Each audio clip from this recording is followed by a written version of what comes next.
Olá, boa noite. Boa noite a todos. Estou convidando aqui o professor Luciano para entrar.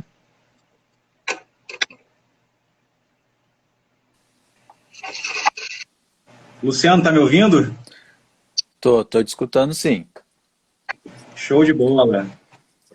Vamos só deixar, tem 8 pessoas já, guardar 1 ou 2 minutinhos aqui para a gente começar, mas até lá a gente pode ir batendo papo, né?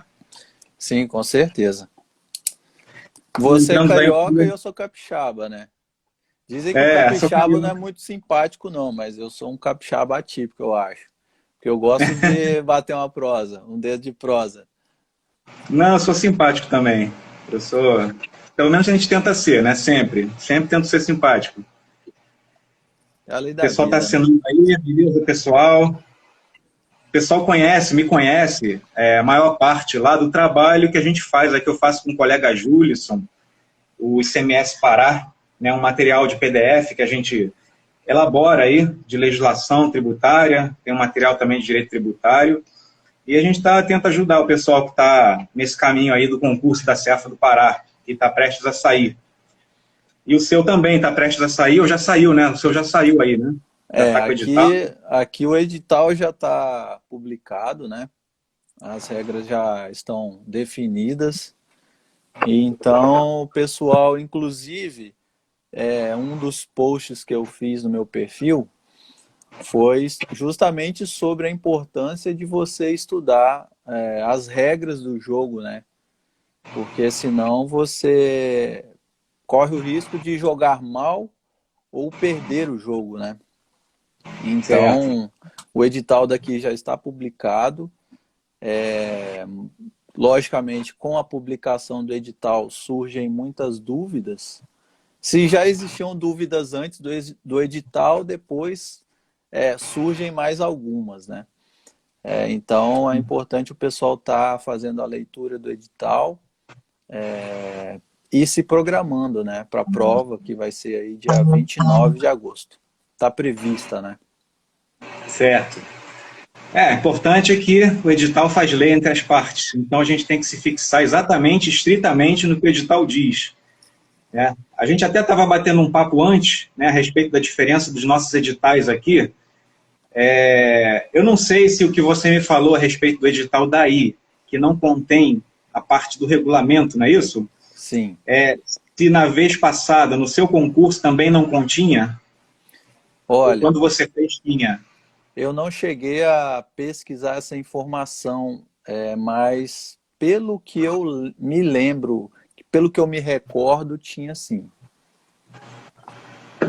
Porque eu dei uma olhada aqui no nosso edital aqui do Pará, do Cefa Pará de 2013, Uhum. eu vi que para cada lei eles associavam a um decreto, a um regulamento. Sim. Então tinha lei do IPVA, decreto do IPVA, lei do ITCD, decreto do ITCD, lei do ICMS, decreto do ICMS. Uhum. Então, para a gente aqui, até então, né, porque a prudência diz que até então as coisas vão se manter. Né? Se mudar, a partir de quando mudar, a gente começa a traçar uma nova estratégia para o novo combate. Você falou aí, eu já estou aqui olhando justamente o edital do último concurso que teve, né, no qual eu fui aprovado. Estou procurando aqui o conteúdo, né, do conteúdo programático. E daqui a pouquinho, durante a live aí, a gente passa a informação. O pessoal deve estar acompanhando aí que hoje na Cefa, aqui em relação ao concurso da Cefa Pará, hoje teve uma reunião na CEPLAD, que é a Secretaria do Planejamento aqui do Estado, sobre apresentação de propostas. Né? Então, hoje houve apresentação de propostas, 5 empresas apresentaram suas propostas, tá? Foram elas Consulplan, IBAN, FADESP, Fundatec e CETAP. Então, uma dessas aí vão ser nossa próxima banca para o certame aqui do Pará. Então, vamos aguardar. Tem uma nova reunião aqui marcada para a semana que vem, dia 21, segunda-feira. Então, ao longo da próxima semana deve estar saindo aí nossa banca. Uhum. Aí, eu sempre vou orientar meus alunos aí, a partir da banca, né? Por enquanto, a gente estuda genericamente a legislação. A partir da, da banca, a partir da delimitação da banca, a gente já faz um estudo mais direcionado, né? Essa aí que, mais uma vez, a prudência diz para a gente fazer, né? Até porque, assim, de lá para cá também, tiveram novas leis. A gente teve aí emendas constitucionais que trouxeram novas formas de tributação, né? A gente teve a emenda 87, que trouxe a nova regra para o default, que não acontecia na época do nosso concurso, né? Sim. Tivemos novas decisões do Supremo, como a DC 49, que trata da remessa para estabelecimentos do mesmo titular, interestaduais. A gente tem diversas normas, né? Tá aquela também que fala da necessidade do tratamento da lei complementar para dispor sobre o default, né, nas operações para não contribuinte, a questão do ITCD, aquela legislação sobre bens no exterior, inventário no exterior também, que teve uma decisão recente que diz que, nesse caso, o Estado não pode exercer a competência suplementar, né, a competência, caso a lei não tenha disposto, o Estado substituiria essa lei. Em relação a isso, não pode. Tá? Então, tem várias coisas aí que os candidatos têm que ficar acompanhando também. Lembrei agora de outra ainda, a discussão na Constituição da alíquota interestadual de 4% da Resolução 13 de 2012, está sendo discutido também. Graças a Deus, está vencendo a constitucionalidade, mas porque se perder, né, muita coisa que já foi feita vai ter que ser desfeito, ainda mais que do efeito não modulado, né, que eles estão querendo aplicar, alguns Sim. ministros. Mas então vamos começar aqui nosso tema, objeto aqui da live. Vamos começar se apresentando então, né? Você quer se apresentar primeiro aí, dizer quem você de onde você o que você faz na Cefaz? Sim, pode ser. Bem, boa noite a todos, sejam todos bem-vindos. Já quero agradecer, né, a cada um que está aí nos assistindo e participando com a gente dessa live, por ter aberto mão, né, do seu precioso tempo para estar aqui com a gente compartilhando informações e acrescentando também a esse evento com algumas perguntas, algumas dúvidas. Se tiver, já pode enviar aí para a gente, que a gente vai se esforçar ao máximo para estar atendendo todo mundo aí que enviar dúvidas. Meu nome é Luciano, sou capixaba, eu estou na Secretaria da Fazenda há 19 anos, entrei como auxiliar fazendário num cargo de nível médio em 2002. Depois de 2002, eu fiz uma graduação em Direito e em 2013 eu fiz o concurso, né, para auditor, prestei novo concurso, mesmo estando ali dentro, e tive a honra, né, de estar entre os 16 primeiros, que era o edital na época saiu para 16 vagas, eu fiquei entre os 16.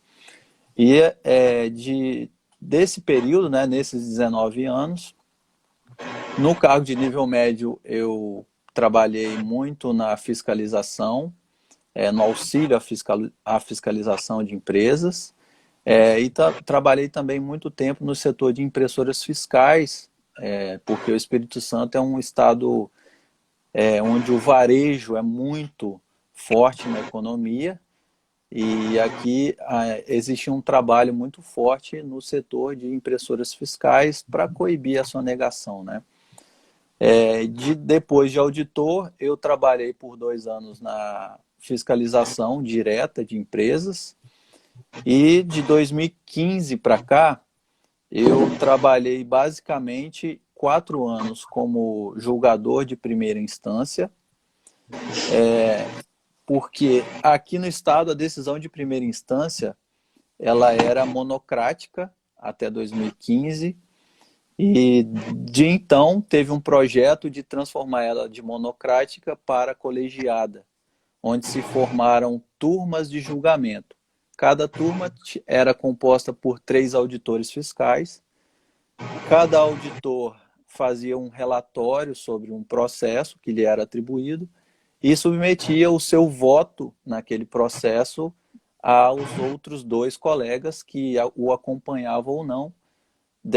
Desse julgamento era confeccionada uma resolução, e essa resolução tinha o poder de encerrar a constituição do crédito em primeira instância. Fiquei 4 anos como julgador. Nesse meio tempo também, eu passei a gerenciar, fazer a gestão de negócios do sistema de processo eletrônico na Secretaria da Fazenda. Até hoje eu ainda sou gestor desse sistema. E há 2 meses eu recebi o convite do meu colega Tiago Venâncio de estar trabalhando no setor de educação fiscal, né, aqui do Estado, chamado Núcleo de Educação Fiscal, que está com um projeto bem bacana, que é chamado Nota Fiscal Premiada, Nota Capixaba, né?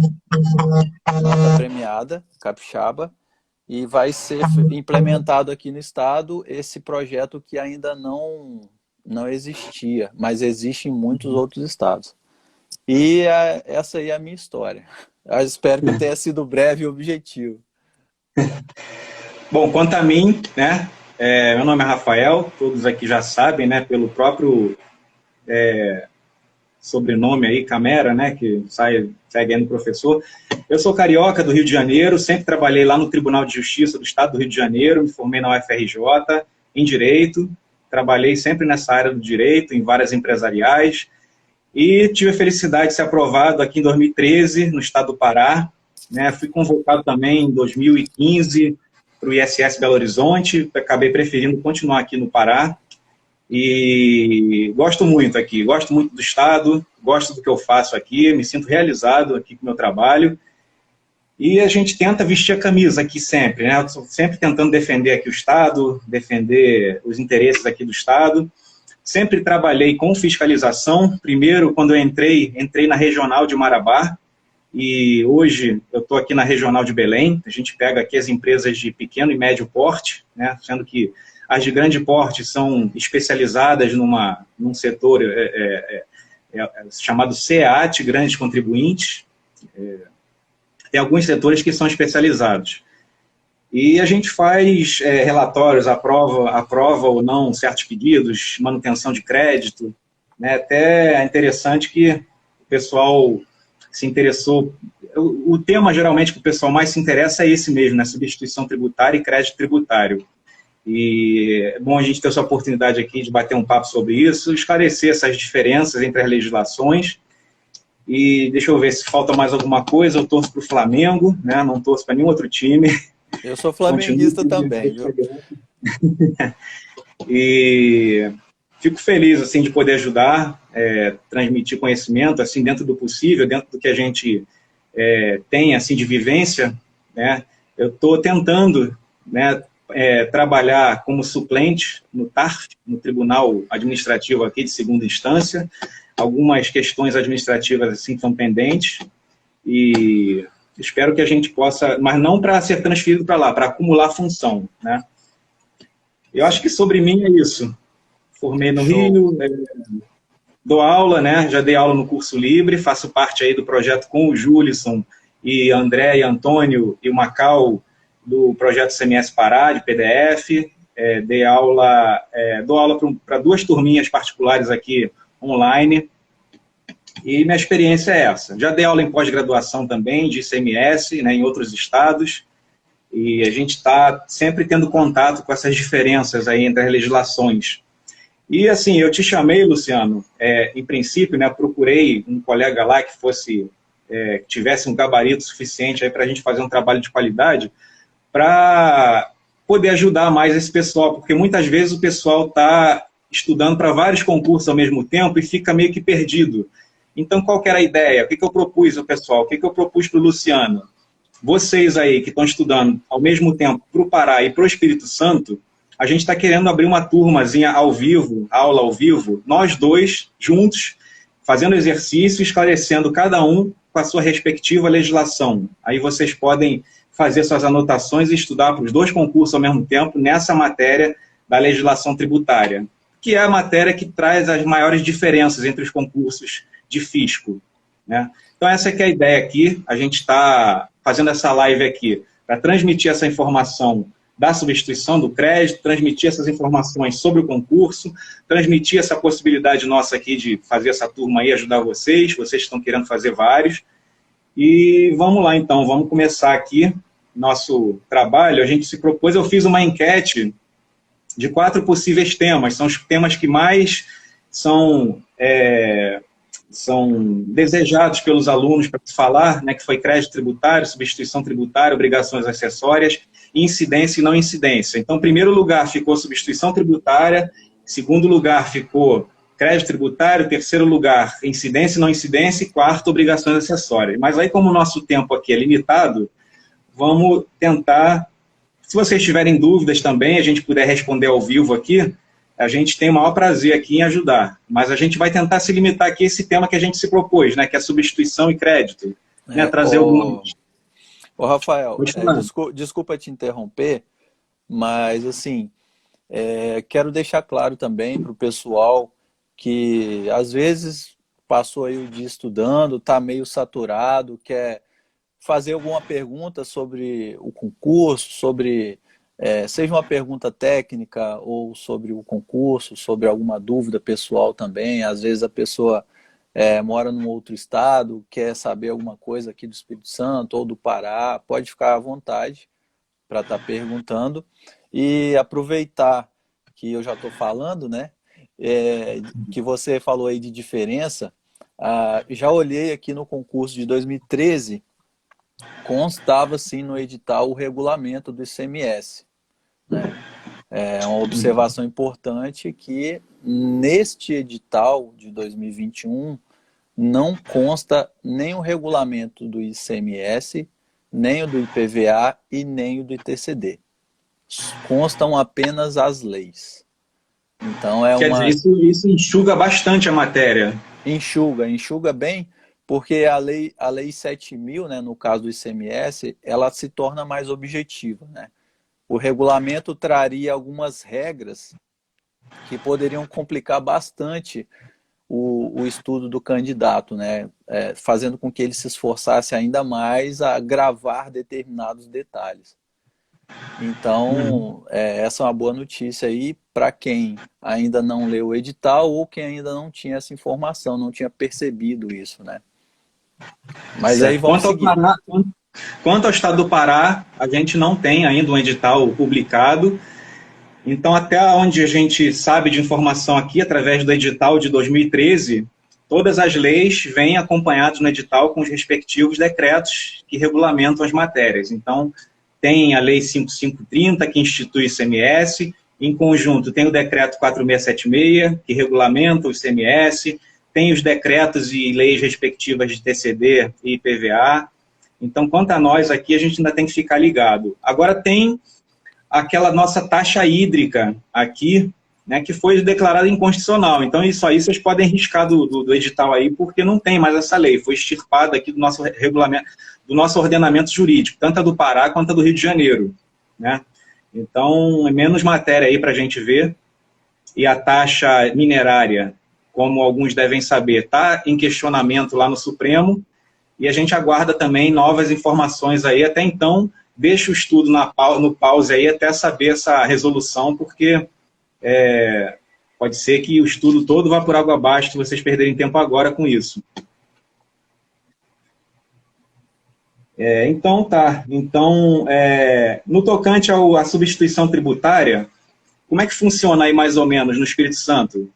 Você tinha falado para mim antes que você acredita que as questões relacionadas a esses temas não sejam tão específicas, né? Sejam mais questões envolvendo linhas gerais, né? Sim.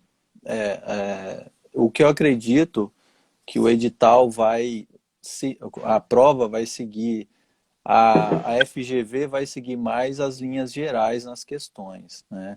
ela não vai trazer muitas regras, isso é o que eu acredito, que ela não vai trazer muitas regras específicas a respeito da legislação aqui estadual. Então, eu acredito que as questões, elas vão se focar mais em ser multidisciplinares. Uhum. Essa é a minha visão, assim. Eu não Quer acredito dizer, a que tenham pessoa não basta saber só o direito tributário, legislação tributária, né? Ela tem que entender toda a interconexão das outras matérias para poder responder uma questão, né? Sim, Tem que justamente. associar a contabilidade com o direito, com a economia, né? Sim, Às vezes uma pergunta pode envolver conceitos de outras, então é bom que o pessoal esteja ligado assim no entendimento de fato das matérias, né? E não se sim. focar tanto na parte da decoreba, né? É entender o É, sentido das coisas. sim, eu conversei com alguns colegas aqui na secretaria que estiveram envolvidos, né, na elaboração das ideias do edital. E um dos nortes era realmente a questão de multidisciplinas, né? Questões multidisciplinares. Então, isso é o que eu acredito, que as questões não vão ser apenas direcionadas a um tema muito específico. Então, o que eu penso que os estudantes, né, os candidatos, devem focar realmente em entender mais conceitos do que detalhes. Reforçando também que, sendo a prova de legislação, eu acredito que eles devem seguir a tradição das provas de legislação, não é? Qual é a Uhum, tradição? A lei. Então, no caso lá da incidência sobre prestação de serviço de transporte aéreo de passageiro, aí tem aquela constante dicotomia, incide ou não incide? Para o direito tributário, não incide, e para o direito, para a legislação tributária, uma letra da lei, aí na letra da lei está transporte por qualquer via, né, então vai acabar incidindo, né? Os alunos têm sim, que ficar ligados na letra da lei, né? Prova de legislação, até porque, por que acontece isso? Né? Porque para nós aqui, que estamos no Poder Executivo, executando as leis, a gente está representando o Estado. Então, como a gente está representando o Estado, a gente tem que representar o que é a vontade do Estado. O que a vontade do Estado está representado nas leis. Então, sim, enquanto a lei não sair do ordenamento jurídico, através de uma declaração de inconstitucionalidade, através de uma ação direta de inconstitucionalidade também, a gente tem que seguir. Né? A gente segue, a gente não fica vinculado enquanto não tiver uma ação concentrada, né? Aquelas ações lá do Supremo que não tem matéria concreta, específica, né? Uma matéria assim que julga a constitucionalidade de um ato normativo direto. Né? Então, uhum, nesses casos aí, enquanto não tiver algo que tire do ordenamento jurídico aquela lei, por exemplo, essa mesmo da transferência, incidência de ICMS na transferência entre bens interestadual, né, de mesmo titular. uhum, Enquanto não teve uma ADC, que foi a ADC 49, tirando do ordenamento aquele artigo 12, inciso 1 da Lei Candir, a gente tinha possibilidade de cobrar ainda, apesar sim, de saber que na primeira instância julgadora, seja administrativa, seja judicial, que ele fosse recorrido, cairia. Mas no uhum, Poder Executivo a gente pode. sim, Então a gente obedece à letra da lei. sim.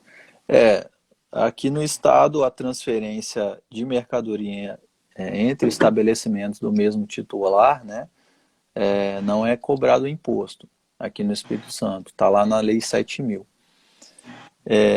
Eu queria deixar claro também para o pessoal que a gente aqui, como professores, né, mas também como auditores, a gente não pode dar nenhuma resposta que seja vinculada.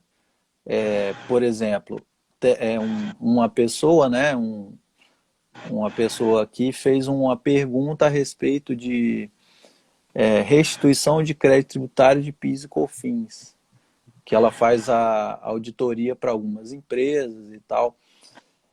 O que acontece? Para para respostas formais, né?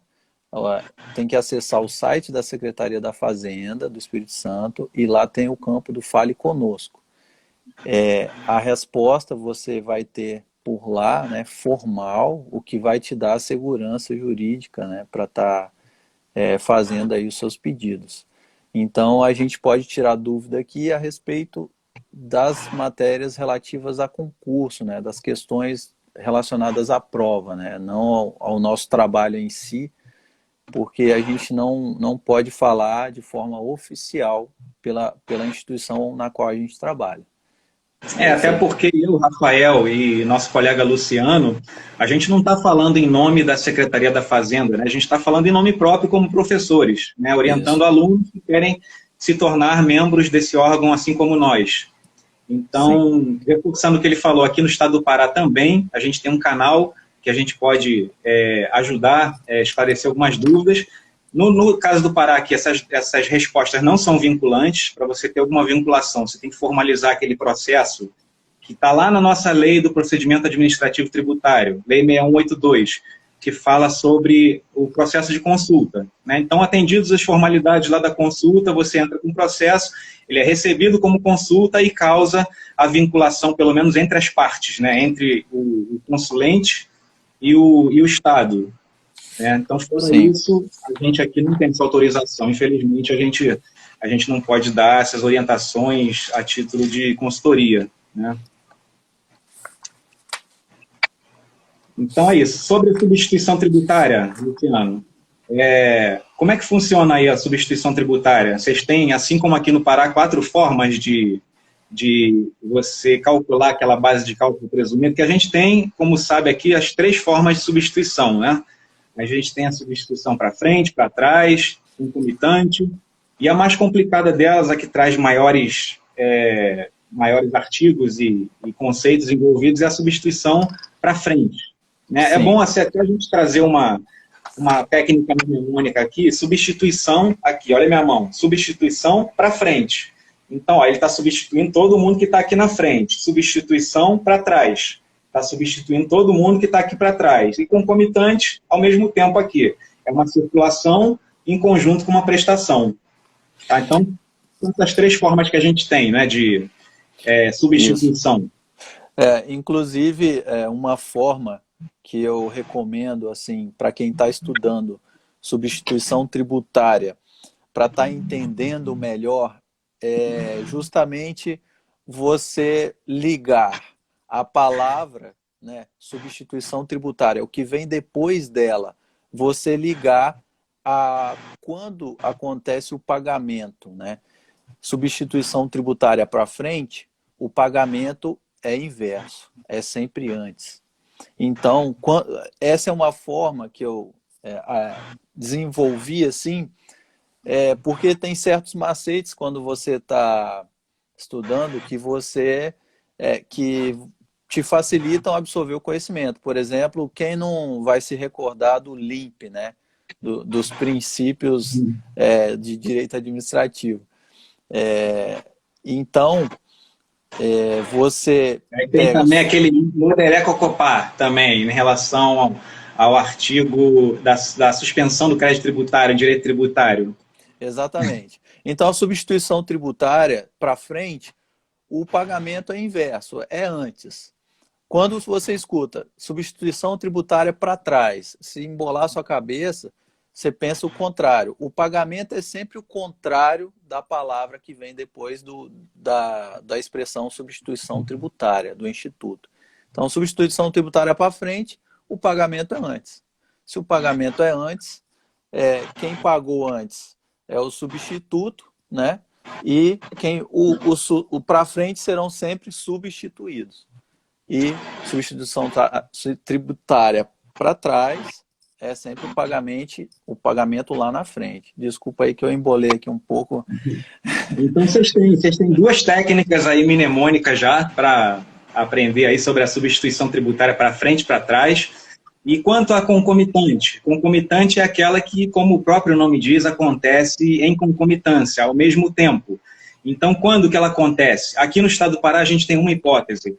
Quando está circulando uma mercadoria, tá? E o remetente, quem está vendendo, vai contratar um prestador de serviço de transporte para oferecer a entrega dessa mercadoria, concluir essa circulação. Só que quando ele vai contratar, ao invés de ele contratar um prestador de serviço aqui do Estado, contribuinte do Estado, domiciliado aqui, ele vai contratar um contribuinte domiciliado em outro Estado.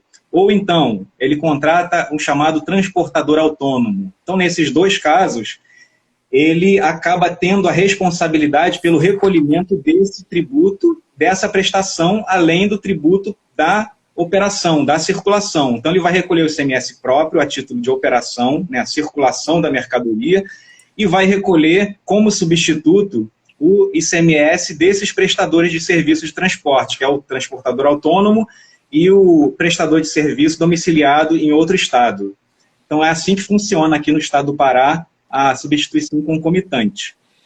Aí, outros nomes que a gente tem. A substituição concomitante, eu desconheço outro nome, né? Você conhece algum outro nome para esse tipo de substituição? Não, a mesma coisa aqui. A concomitante é a palavra-chave, né? Significa ao mesmo tempo, né? Essa palavra é a que define bem esse instituto. Não tem outro tipo, não. Nas para frente e para trás, né? Substituição para frente, a gente tem outros nomes também. Substituição progressiva, retenção na fonte.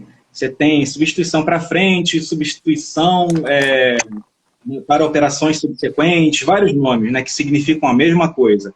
E para trás, substituição para trás, a gente tem um nome que é usado em quase todos os lugares, que é o famoso diferimento. Diferimento simplesmente a substituição para trás, é a substituição retrospectiva, regressiva, né? Você substitui aqueles que estão atrás na cadeia, no ciclo econômico. Então, são esses nomes que a gente tem aqui. Então, a mais complicadinha, como a gente falou desde o início, é a substituição para frente. Por quê? Porque sendo a substituição para frente, a gente vai substituir aqueles que estão na nossa frente. Então, vai pagar antes, como o Luciano falou, a gente vai pagar antes. Se a gente vai pagar antes do fato gerador acontecer, como é que a gente vai saber o preço que ele vai ser vendido antes dele ser vendido? A gente vai ter que presumir esse preço, tá? Então, a grande dificuldade desse tipo de substituição para frente, é que a gente tem que fazer certos cálculos, a gente tem que adotar certas presunções para utilizar como base de cálculo de substituição. Aqui no estado do Pará, a gente tem 4 formas principais aqui para fazer essa presunção. Aí no Espírito Santo, Luciano, também se tem 4 formas, assim como no Pará? Sim, 4 formas. A substituição tributária, conforme você disse, quando você vai tentar, né, definir qual ao ler uma questão, você pode usar essa dica, né, mnemônica. Se a substituição tributária é para frente, o pagamento é quando?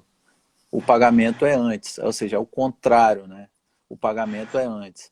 Se o pagamento é antes, como é que o governo precisa trabalhar? Com segurança, né?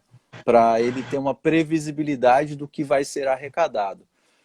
Todo mundo sabe que o fato gerador do ICMS é a circulação da mercadoria, né?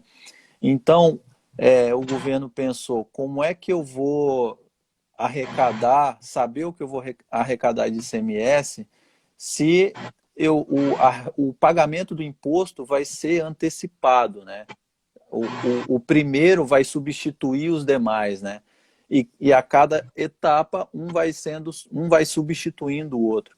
Então, a base de cálculo para a substituição tributária para frente, ela é presumida justamente para dar uma previsibilidade de arrecadação para o governo, né? E também evitar que a sonegação de impostos e etc.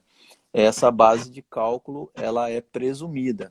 E o contribuinte, logicamente, do imposto que foi pago, recolhido a maior, né, no caso da base de cálculo ter sido presumida e na saída efetiva ao consumidor final, se o valor da operação for inferior à base de cálculo, o contribuinte ele tem direito a pedir a restituição, né, do valor pago a maior. Acredito Até foi que bom no Pará você ter seja falado. assim também. Até foi bom você ter falado, porque lá no estado do Pará, a gente tem lá no artigo 665 as formas de restituição. Então, são dois tipos de restituição que a gente tem lá disciplinado no nosso regulamento. A gente tem no 665 a restituição quando aquele fato gerador que a gente presumiu através dessas 4 regras, que eu vou falar daqui a pouquinho, essas 4 regras, quando esse fato gerador que a gente presumiu não acontecer. Aí o que acontece? O substituído, né, quem deveria ter pago, mas não pagou, foi substituído pela pessoa que está lá atrás, o substituído, ele tem o direito de pedir a restituição. Por quê? Olha, quem pagou foi o substituto, por que o substituído é que vai pedir? Porque o substituído, quando ele pagou o preço dessa operação que recaiu sobre ele pagou o valor do tributo já embutido no preço. Então, ele arcou com o ônus econômico de toda a operação. Então, ele, até pela característica do ICMS ser um tributo indireto, a gente tem uma repercussão jurídica diferente da repercussão econômica, né? A repercussão jurídica recai sobre aquele que transfere, que repassa o recurso para o Estado. A repercussão econômica é para aquele que é onerado com essa repercussão. Então, no caso, o substituído seria o contribuinte de fato, o contribuinte que sofre a repercussão econômica. Então, ele tem o direito de solicitar. Então, se for uma solicitação para um fato gerador que não acontecer, artigo 665, a gente tem lá diversas regras e a disciplina sempre teve aqui no nosso ordenamento, tá? E se for uma restituição por uma base de cálculo presumida maior que o valor efetivo de venda, ou também que não só restituição que ele pode ter direito, né? Pode ser que ele tenha o dever de complementar também, ele pode ter vendido por um valor maior do que ele presumiu, né? Então, nesse caso, ele vai ter que fazer esse complemento. As regras estão em artigos diferentes no estado do Pará. Então, para esse segundo caso, foram incluídos lá o 665 de A até G.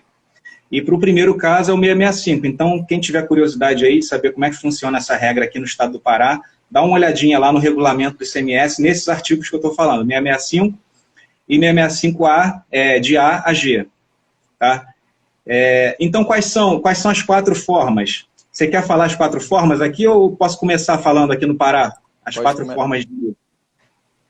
Tá, então assim, a gente tem uma certa ordem de hierarquia aqui sobre a forma de calcular essa base de cálculo, né, esse preço final lá que vai ser para o consumidor.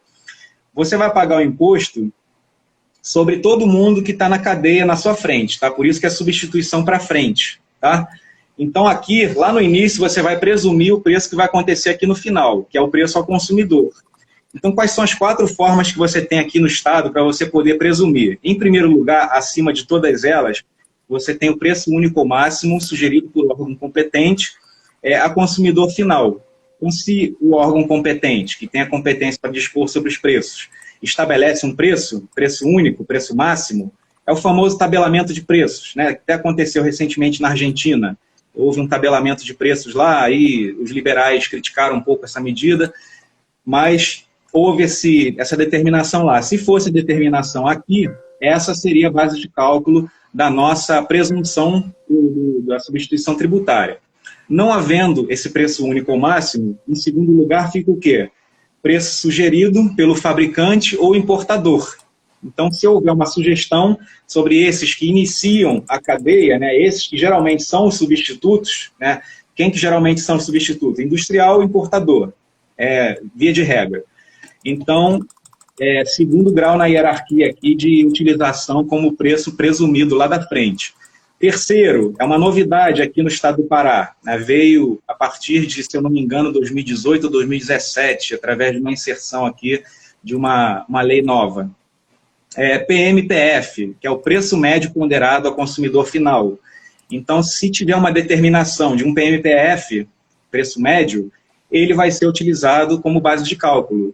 Tá? Então, a forma de calcular esse PMPF é a mesma forma de você calcular a margem de valor agregado, que a margem de valor agregado é a nossa 4ª forma aqui de calcular, tá? Mas como a gente está falando do PMPF, e o PMPF é a terceira forma de você encontrar esse preço presumido, então a gente se limita a ele, tá?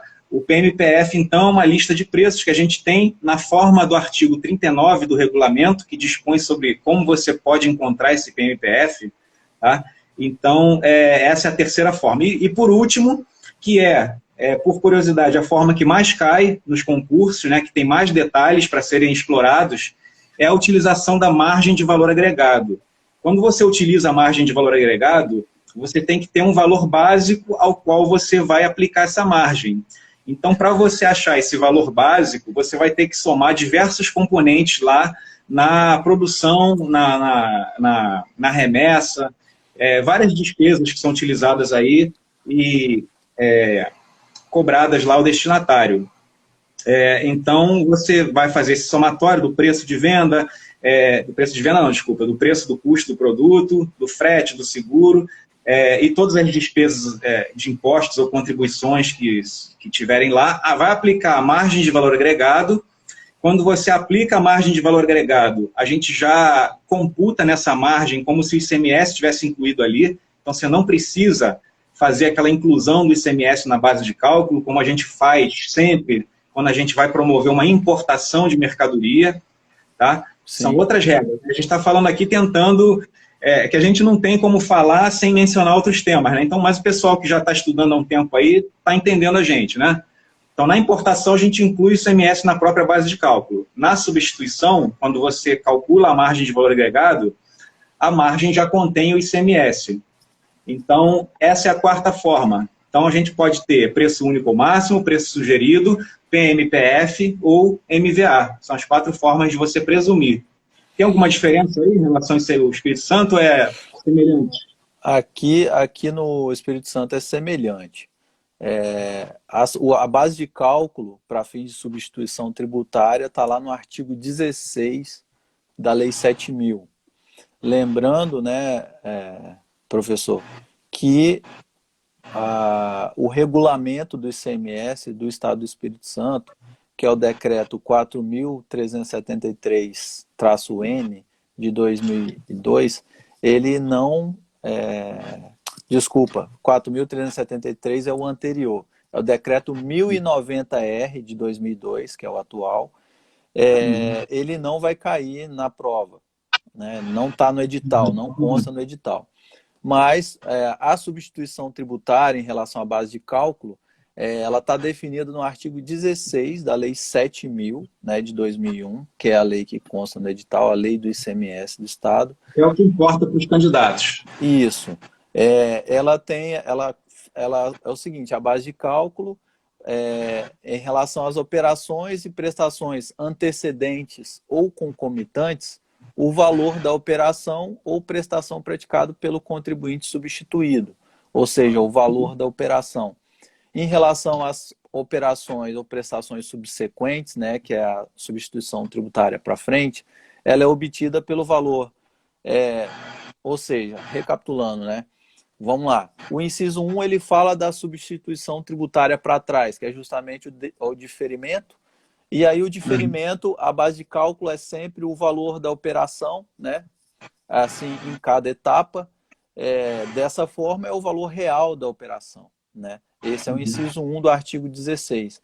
Agora, no inciso 2, que trata da substituição tributária para frente, onde o pagamento é antecipado, a base de cálculo é o seguinte: o valor da operação ou prestação própria realizada pelo substituto tributário ou pelo substituído intermediário. O montante do valor de seguro, frete e outros encargos cobrados ou transferíveis aos adquirentes ou tomadores do serviço, que é justamente complementando o anterior que fala, que é a questão de ser concomitante, né? O caput do inciso 2. E a letra C é a margem de valor agregado, inclusive lucro, relativa às operações ou prestações subsequentes. Então, algumas questões eles falam isso, né, de você subtrair do lucro, aí você já vai marcar como errada, que o lucro inclui.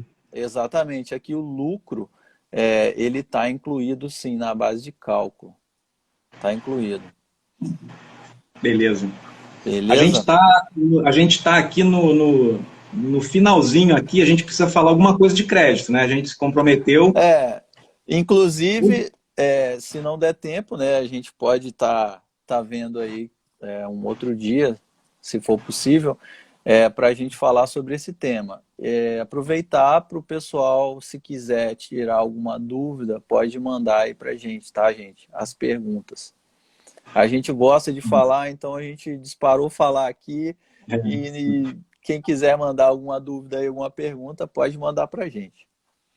Bom, até o aplicativo me expulsar aqui, eu vou tentar falar alguma coisa aqui sobre crédito, tá? A ideia do crédito nasce no ICMS a partir do princípio principal que permeia esse tributo, que é o princípio da não cumulatividade, tá? Então, o que quer dizer a não cumulatividade nos termos da lei, da disposição da Constituição e também da Lei Candir, que é a lei geral do ICMS? É que você tem o direito de se apropriar do tributo que foi pago nas operações anteriores quando você for pagar o tributo nas operações posteriores, para que não haja uma acumulação, né? Você vai pagar sobre a sua operação todo o tributo relativo àquela saída. Mas, em referente a essa saída, aquilo que já foi pago antes, você vai se aproveitar. Então, a sua base de cálculo, na verdade, com essa apuração, com esse creditamento e debitamento, vai ser só sobre aquilo que você agregar naquele produto, a sua margem de agregação. Por isso é que o ICMS ele é associado àqueles tributos lá mais utilizados na Europa, ou até países aqui latino-americanos, como Uruguai, Paraguai, né, o imposto sobre valor agregado. Então, cada contribuinte da cadeia ele vai agregando valor. Então, ele compra por 100, vende por 200. O seguinte, compra por 200, vende por 300. Depois, compra por 300, vende por 400. Então, cada um deles vai pagando o ICMS só sobre o que ele agrega. Então, como que é possível você pagar só sobre o que você agrega? Através desse sistema de débitos e créditos. Então, você vai pagar na saída tudo aquilo que incide sobre aquela operação, mas sobre o que incidiu na operação anterior, você vai se creditar, pagando só a diferença. Então, basicamente, o sistema de crédito tem a ver principalmente com essa não cumulatividade. Aí o nosso regulamento também, a lei lá do Espírito Santo, 7.000 e quanto? 7.000 e? 7.000. Aqui a 7.000. lei 7.000 redondo.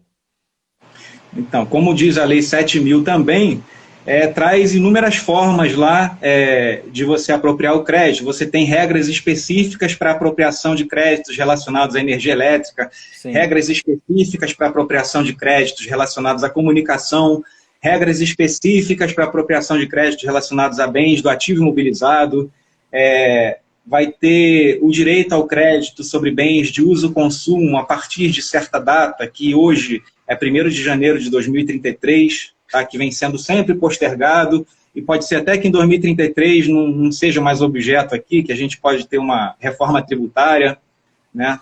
Então, tomara que o concurso saia antes dessa reforma tributária, né, Luciano? Também, né? Com certeza. O do Senão, Pará... todos os estudos aí vão ser por água abaixo. Aqui no Espírito Santo, o pessoal já não corre muito esse risco, que a prova está prevista para o dia 29 de agosto, né? Aí no Pará, vamos torcer, sim, que o concurso saia logo, né? O edital saia logo para essa reforma tributária acabar não atrapalhando aí muito a vida de muitas pessoas que estão estudando. A Carol Vietas falou aqui, o Rafael, que ela tem muita dificuldade com essa margem de valor agregado, né? E ela fala assim que deve ter muita autuação, autuação por parte do fisco em razão da dificuldade de calcular, né? Do contribuinte calcular corretamente essa MVA. Aqui no Espírito Santo a gente fez um trabalho em cima dessa questão da MVA na substituição tributária, e não é muito incomum, não, as empresas serem autuadas pelo cálculo incorreto. Muitas vezes é erro de cálculo, mas também algumas vezes ocorrem erros intencionais, né? Então, o fisco tem que fazer a parte dele, conforme o artigo 142 do CTN, parágrafo único, né? O lançamento é vinculado e obrigatório. Tem muitos detalhes mesmo, essa questão da margem de valor agregado. Se você está fazendo uma remessa para outro estado, né, então você tem que saber a margem de valor agregado e a alíquota, né, do estado de destino, que é para qual estado você está sendo substituto, né? Quando você está fazendo uma operação interestadual, você está fazendo a sua operação própria de transferência, né? Então você vai utilizar nessa operação a alíquota interestadual e você vai recolher a título de substituição tributária o imposto que vai acontecer nas operações subsequentes aqui nesse outro estado. Então, se as operações subsequentes são aqui desse outro estado, você vai ter que obedecer a regra desse outro estado. Então, isso aí é um motivo de erros também, né? Você vai utilizar a alíquota de lá, a MVA de lá, pode ser, a depender do tipo de operação, né? A gente tem aqueles termos de comércio internacional, né? Incoterms, que a gente usa aqui, é o CIF e o FOB. Para ICMS basta saber CIF e FOB. Quando a operação é FOB, o que é uma operação FOB? É uma operação que você deixa o produto na porta do estabelecimento do vendedor. Então, quem arca com o custo do transporte, quem vai buscar o produto, né? Você vai buscar, você, consumidor, contratou o serviço de transporte. Você, consumidor, contratou o seguro para esse transporte. Esse frete, ele veio posteriormente. Então, você tem que recolher também o ICMS-SP sobre esse frete, né? Então, isso é uma coisa também que complica um pouco. Aí, em alguns estados, você tem que recolher também o ICMS, não só o SP, como o ICMS, você tem que incluir na base de cálculo dessa remessa inicial o ICMS do frete, FOB, né? São Paulo é assim, aqui no Pará não. Aqui no Pará não cobra o ICMS na base de cálculo da remessa, mas cobra sobre o acréscimo do ICMS na substituição tributária. Até porque a substituição tributária ela vai incluir todas as operações, né? Tudo que for de despesa nas operações todas, né? Por isso que a gente cobra, por exemplo, o IPI. O IPI entra ou não entra na base de cálculo do ICMS? A gente tem 3 requisitos lá que, se atendido, fazem com que o IPI não entre na base de cálculo do ICMS. Mas ele só vai valer para aquela operação, entre um e outro. Ele não vai valer para aquela operação subsequente. Então, se você aqui está recolhendo a título de substituição um imposto que vai acontecer aqui depois vai ter o IPI incluído. Então, são diversos detalhes, de fato, Carol. Rafael, que complica um pouquinho. Pediram aqui para falar um pouco sobre o DIFAL, né? O tempo está bem apertado, mas pediram para falar sobre o DIFAL. Deixa expulsar, deixa o Instagram expulsar a gente. Perguntaram aqui também sobre o fato gerador na saída de mercadoria de estabelecimento do mesmo contribuinte, ainda que para outro estabelecimento do mesmo titular, não é cobrado imposto. Não. Aqui no Espírito Santo, não incide. Aqui cobrava, né? Até a DC 49, que tirou do ordenamento jurídico da Lei Complementar 87, não tirou aqui da lei estadual, né? Então, para a gente aqui, ainda vale, ainda pode cobrar, porque está na nossa lei, a gente está vinculado ao que a lei do Pará diz, né? Mas para a regra geral lá da Lei Candir, ele foi retirado da base de cálculo, ele foi retirado do ordenamento e por lá não incide, né? Qual é a outra pergunta aí? Sobre DIFAL. Na verdade, não é uma pergunta. Pede para a gente falar um pouco sobre o DIFAL. O DIFAL é o diferencial de alíquota, tá? Eu não faço a distinção entre DIFAL e diferencial de alíquota, mas algumas pessoas fazem. Dizem que o DIFAL é a regra da diferença de alíquota trazida depois da emenda constitucional 87, que igualou as regras quando você está tratando do destinatário contribuinte e não contribuinte. Então, o DIFAL hoje, o diferencial de alíquotas hoje, ele é o mesmo, a regra é a mesma quando o destinatário é contribuinte ou não contribuinte. Qual é essa regra? Na remessa, na saída de um estado, esse estado de origem aqui vai ficar com a carga tributária referente à base de cálculo vezes a alíquota interestadual. E o estado de destino, é o estado que está aqui, ele vai ficar com a diferença entre a alíquota interna dele e o que foi pago aqui como alíquota interestadual. Então, a título de exemplo, emitindo aqui do Pará para o Maranhão.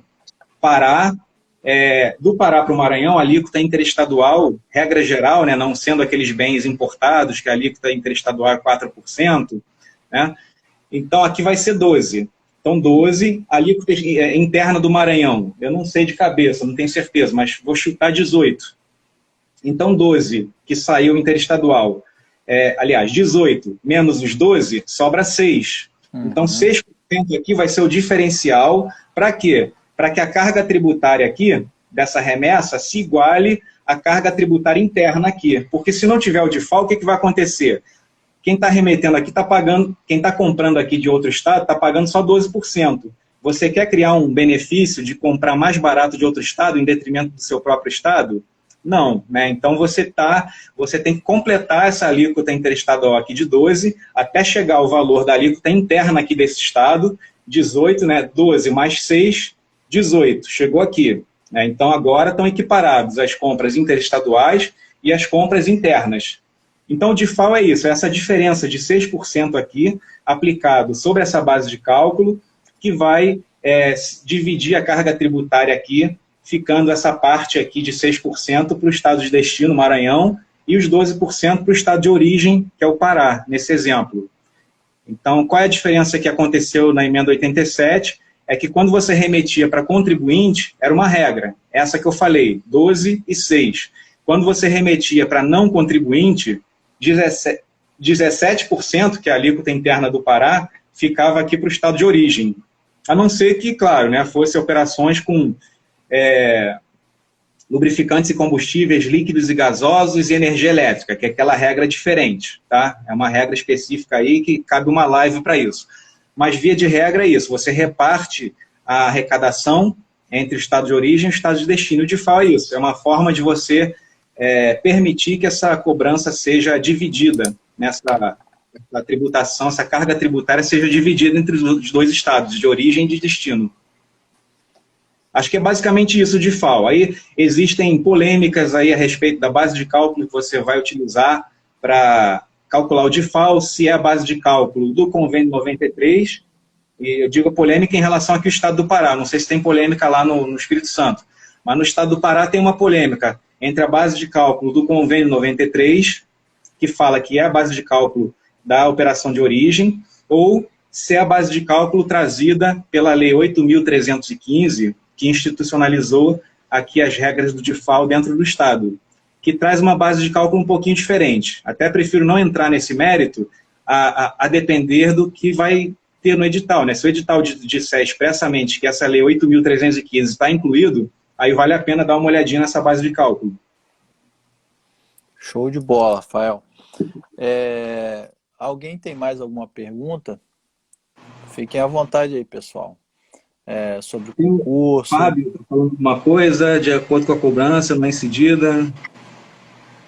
Olha só, sobre estabelecimento do mesmo titular. Incidir não incide, tá? A polêmica está em relação aos créditos que foram apropriados na entrada, tá? Porque se você não tem uma operação na saída, então, pelo princípio da não cumulatividade, o princípio da não cumulatividade ele não pode valer só para um lado, né? Ele vale para débito e vale para crédito. Se você não tem um débito aqui para pagar, você não pode ter o crédito para se apropriar, né? Senão você estaria retirando aquilo que é devido aqui para o Estado, onde as operações anteriores aconteceram. Você está concedendo um crédito, anulando tudo que foi pago anteriormente, sendo que o fato gerador aconteceu dentro do Estado e o Estado tem esse direito de cobrança, né? A mercadoria circulou aqui. Não faz sentido você permitir o não estorno do crédito aqui.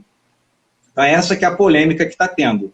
Alguns juristas estão falando aí que o contribuinte tem direito à manutenção do crédito, porque em seguida não é uma operação que acontece, não se trata de não incidência, se trata de não ocorrer uma operação. Mas no caso, ainda que não aconteça a operação, você tem que estornar esse crédito, né? Então está expresso na nossa lei lá, nosso artigo do ICMS, do regulamento do ICMS, que trata do estorno do crédito. A gente tem que estornar quando não aconteceu operações posteriormente. Isso vai dar uma polêmica danada, que eu acho que essa decisão foi um pouquinho inconsequente. Modéstia como é que fala? Como é que fala quando o advogado está querendo ser humilde? Modesto? Não, quando ele quer falar depois eu lembro aqui. O Ismael perguntou aqui se a gente acha que a prova do Pará pode ser antes de dezembro. Eu acredito que não. Eu acredito que o edital sai no segundo semestre. Até o secretário da Fazenda, em reunião com o Sindifisco Pará, anunciou que deve sair no segundo semestre, e eu acredito que sai no final do segundo semestre, prova início do ano que vem. Eu acho que ainda tem um tempinho aí para quem não correu atrás ainda, dar um gás aí e chegar até o preparo aí. Data máxima vênia. Quando o advogado quer ser humilde, que ele quer falar alguma coisa, data máxima vênia, eu acho que a decisão do Supremo foi precipitada e atabalhoada. Rafael, no mais, eu falaria para o pessoal estudar um pouco de alíquotas, tá? Porque, querendo ou não, existem as diferenças entre os estados de alíquotas de ICMS, e isso acaba confundindo muito os candidatos, né? Por exemplo, aqui no Espírito Santo, a gente tem a alíquota de 12%, de 17%, de 25%, de 27%, inclusive de 4%, né, no caso de serviços de transporte aéreo. Uma curiosidade que eu, olhando aqui o conteúdo de legislação estadual, eu achei o seguinte: por exemplo, pode cair uma questão falando a respeito de uma multa aqui no estado, que é no caso do ITCD, quando o recolhimento é motivado por ação fiscal, a multa é de 60% do valor do imposto. Por exemplo, a FGV ela pode jogar uma questão falando isso e perguntando se é constitucional ou não, tocando na constitucionalidade do valor dessa multa, né, desse percentual. Inclusive, pode até jogar isso numa eventual questão discursiva, né? Porque aí você pode misturar direito tributário, legislação tributária estadual, constitucional, e, enfim, princípios, né? E ação fiscal, você pode também perguntar o tipo de lançamento que é devido. Essa aí é uma dica que eu gostaria de fazer para observação. A Carol está falando aqui que discursivo é bom estudar jurisprudência. Discursiva de tributário, sim, né? Uhum. Agora, de legislação, teria que ver o histórico, né? Historicamente, as discursivas aqui do Estado, de concurso para auditor aqui do Estado, elas não focam muito em prisma constitucional, não. Eu me recordo que a última questão, a última prova do meu concurso, agora me deu um branco. Foi impressionante. No concurso de 2009, teve uma questão discursiva, e no concurso de 2013 também teve uma questão discursiva. Na verdade, no concurso de 2013 foram 4 discursivas e uma dissertação. Eu lembro que uma questão discursiva foi sobre contabilidade, que falava sobre impairment, mas a questão de passivo fictício, a questão de 2013 tratou de passivo fictício. Perguntou o tipo de lançamento e mais algumas coisas. Então, pessoal, é bom, quem quiser treinar a discursiva, dá uma olhada aí na prova de 2013, mesmo que tenha sido o CESP, né, é uma referência, e na prova de 2009 também. Quanto à substituição, a colega está perguntando o que mais pode cair, né? Eu acho que substituição é isso, essas 4 regras de cálculo da base de cálculo presumida. você pode estudar, assim, a PMPF é uma novidade, né? As provas gostam de novidade, então, de repente, dá uma olhadinha no artigo 39, que são as formas de você encontrar esse valor PMPF. Dá uma olhadinha também em antecipações lá no artigo 114, se eu não me engano, 114F que começa, mas é no 114 alguma coisa. Começam lá antecipação especial, antecipação de entradas, que é uma forma similar quando tem encerramento de cadeia, ou seja, quando a antecipação ela é concretizada de forma semelhante à substituição, né, com margem de valor agregado, com substituição de operações, sabendo substituição tira de letra, tá? Mas é bom conhecer como está na letra da lei, substituição e antecipação. E a antecipação especial, que algumas legislações aí, como a da Bahia, elas chamam de antecipação parcial, que ela não utiliza margem de agregação. Então, como ela não utiliza margem de agregação, ela não está presumindo nada lá da frente, ela só está antecipando um imposto aqui. Por exemplo, aqui é um contribuinte, entrada e saída. Tá? Então, o que ele vai pagar aqui na saída, na antecipação especial, ele vai só antecipar para pagar aqui na entrada. Isso é antecipação especial. Então, você não vai incluir uma margem aqui, você vai pagar uma parte daquilo que você vai pagar na saída. Aí, quando chegar na saída, que o preço aqui vai estar maior do que aqui, essa diferença de preço você vai pagar a título de apuração mesmo, tendo o direito de se creditar o que você pagou antes aqui. Mas dá uma olhadinha lá no artigo 114F, se eu não me engano, tá? Que fala lá sobre antecipações no regulamento. Não acho que vai ter que precisar decorar margem de valor agregado, alíquota talvez, né? Alíquota principalmente de bens supérfluos, principalmente quais são os bens supérfluos, tá? Que varia de estado para estado, é bom não confundir, tá? Tem coisas que são supérfluos em uns estados e outras que não são em outros. A gente tem aqui no Pará 5 grupos de itens que são considerados bens supérfluos, não sei se eu vou lembrar de cabeça, mas bens envolvendo fumo, cigarros, tá? Primeiro grupo, armas de fogo, suas munições, pedras preciosas, joalheria, enfim, está lá no artigo, também não sei de cabeça o artigo das alíquotas, eu acho que é o 17 e 18, tá? Eu acho que é 17, mas não tenho certeza, mas dá uma olhadinha, está por aí, é perto do 17 e 18, vou até ver aqui, está na minha frente, né? Por que eu não estou vendo aqui? Espera aí, é o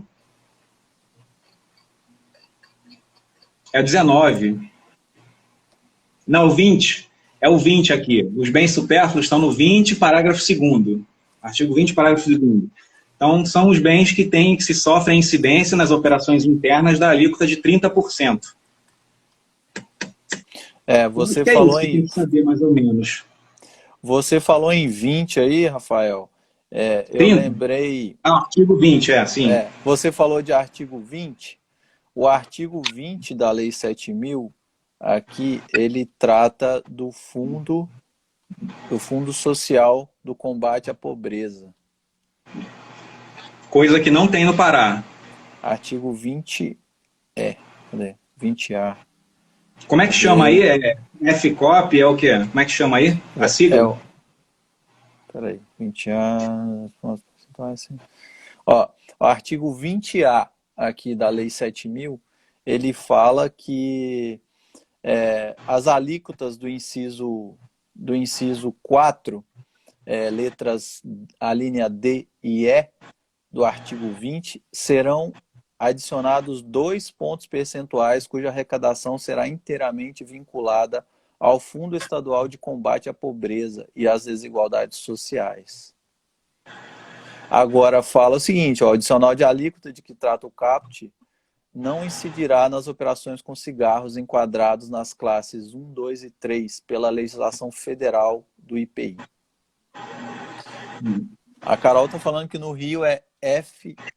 FEC. Tem FEC, tem FCOP, tem FECOP, tem vários nomes, que é a mesma coisa. Sim. Mas então, Luciano, eu acho que é isso, né? Acho que já deu nosso tempo aí. Só para não ficar muito cansativo aí para os nossos interlocutores aí, né? Para o pessoal descansar também, né? Que são 9h30, o pessoal tem dias de trabalho aí. Mas foi ótimo, tá? Adorei esse papo aí. A gente gosta, né? De estar falando aqui, de estar esclarecendo, né? Podendo ajudar. Sim. E espero que tenha sido bom para você também, para quem está nos ouvindo. Eu quero agradecer a você, Rafael, em especial pelo convite. Eu recebi algumas mensagens assim que foram muito gratificantes, porque eu comecei há pouco tempo, né, a movimentar a rede social com conteúdo direcionado a concurso, mas assim, eu me sinto muito honrado com as mensagens que eu recebi, porque eu fiz algumas postagens bem simples, mas é, no sentido de ajudar as pessoas a direcionarem o estudo, a se disciplinarem, né? E fiquei muito agradecido pelas mensagens que eu recebi e gostaria de deixar claro que eu vou buscar continuar mantendo essas postagens, porque quando a gente está nessa fase de estudos, é muito difícil a gente conseguir se ajustar, colocar o trilho ali, né, o trem no trilho, né, para ele seguir e fluir. Então, eu agradeço você pela oportunidade, pelo convite e principalmente a todos que nos acompanharam até agora, aqui, 9h26 da noite. Não, eu agradeço também a participação do pessoal lá na nossa enquete lá para escolher o tema, tá? Que isso ajuda muito o nosso trabalho aqui, a participação. E, na verdade, a gente está fazendo isso tudo aqui para o pessoal que está nos vendo, né? A gente não está fazendo para mim ou para você, né? Para objetivo Sim. pessoal, mas para poder atender uma demanda aí que o pessoal está tendo em relação a esses concursos que estão saindo, né? Que são concursos bons, né? Concursos que trazem uma carreira que você não precisa mais, teoricamente, não precisa mais se preocupar em relação em relação, assim, questão de salário e tal, você já está numa situação suficiente, mas você pode sempre melhorar, né? Sim, Claro com que certeza. é evidente. Mas é isso, então. Muito obrigado a todos aí que estiveram presentes, tá? Agradeço mesmo, agradeço ao professor Luciano. Até a próxima live. E vamos nos falando aqui, eu e o Luciano, próximas lives aí, a gente chama todos vocês de novo.